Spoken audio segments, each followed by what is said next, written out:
नमस्कार दोस्तों, भारत सरकार द्वारा कोरोना वैक्सीनेशन ड्राइव के लिए समय समय पर डिफरेंट टाइप के गाइडलाइंस सरकार द्वारा भी उठाई जा रही हैं और जनता इसके बीच में इसके ऊपर काफ़ी चर्चा भी बहुत ज़ोरों से चल रही है। पहली चर्चा तो अभी आजकल ये चल रही है कि क्या कोविड वैक्सीनेशन में जो दो तरह की वैक्सीन्स थी, पहली तो कि कोविडशील्ड और कोवैक्सीन, किस ग्रुप को कोवैक्सीन मिल रही है, किसी को कोविडशील्ड मिल रही है। तो कुछ लोगों का मानना था शायद वीआईपीज़ को कोवैक्सीन मिल रही है और कोविडशील्ड जो है और जनता को मिल रही है। वैसे जो वैक्सीन अवेलेबिलिटी की बात देखी जाए तो लगभग 92% मोर देन 90% जो अवेलेबिलिटी कोविडशील्ड की कंट्री के अंदर है और लगभग 7 से 8% लगभग कोवैक्सीन की है। तो जो अवेलेबिलिटी उसकी कम है तो कम लोगों को मिल पाएगी और ज़्यादा मोर देन 90% है, ज़्यादातर लोगों को कोविडशील्ड ही मिली है। और रही बात एफिकेसी की, मोरलेस दोनों की सेम है। अब एक दूसरी चर्चा और भी है कि जो सरकार ने अभी कहा है कि 45 साल से ऊपर तक वाले लोगों को ये वैक्सीन लगाई जाएंगी, चाहे कोवैक्सीन हो या कोविडशील्ड हो।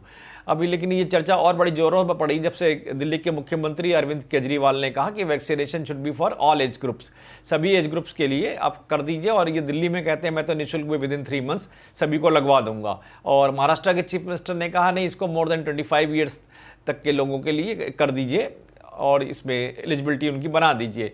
तो इस तरह की अलग अलग बात आ रही है। और अभी जो है ये इंडियन मेडिकल एसोसिएशन ने भी प्रधानमंत्री को पत्र लिखकर इस बारे में कहा है कि वैक्सीनेशन ऑल एज ग्रुप्स के लिए होना चाहिए। वैसे वैक्सीनेशन का पर्पस क्या था, सरकार ने क्यों वैक्सीनेशन किया?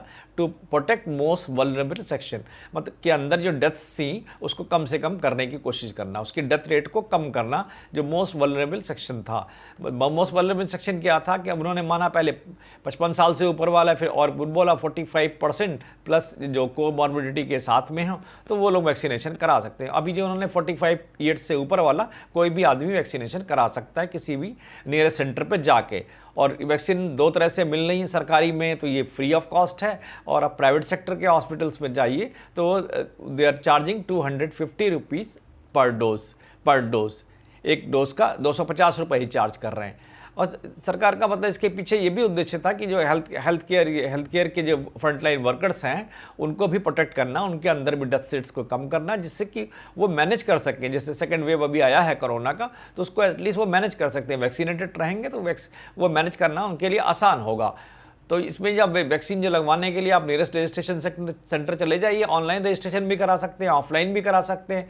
250 रुपये दे के प्राइवेट में और 250 फ्री में आप सरकारी में करा सकते हैं।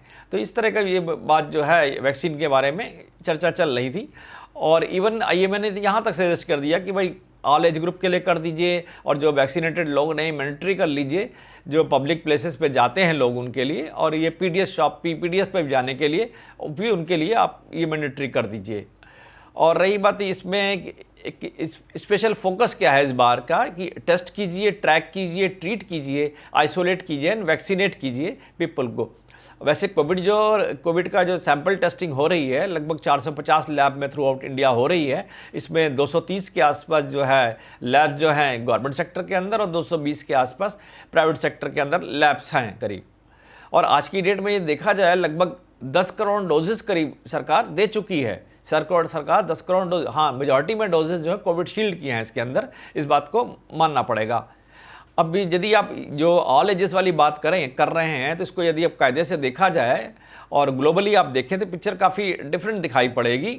वो बिल्कुल ठीक है कि आपका पर्पज़ जो है रिड्यूस मॉर्टेलिटी और reduce severity of the illness है और प्रोटेक्ट करना है लाइफ जो मोस्ट वल्नरेबल सेक्शन हो, ये प्रायोरिटी ग्रुप्स हैं हमारे। अब लेकिन ग्लोबली यदि आप देखें तो वहाँ पर भी जो वैक्सीनेशन है ये फेजेस में किया गया है, इवन वेस्टर्न कंट्रीज़ के अंदर। अब यदि आप US की बात कीजिए तो मोर देन 75 ईयर्स के लोगों को कराया जा रहा है। ये टॉप प्रायोरिटी दी गई 65 से 74 ईयर्स का एज ग्रुप को भी लिया गया है।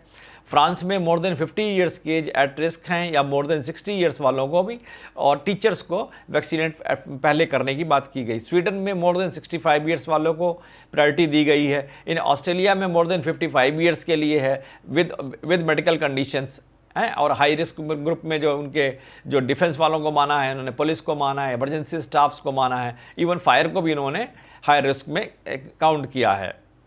तो इस तरह की बात है जो फिर इस तरह के लोगों को उन्होंने अपने प्रायोरिटी ग्रुप में, तो कंट्री स्पेसिफिक जो कंट्री अपने हिसाब से प्रायोरिटी ग्रुप तय कर रही है और इस हिसाब से वैक्सीन लगवा रही है।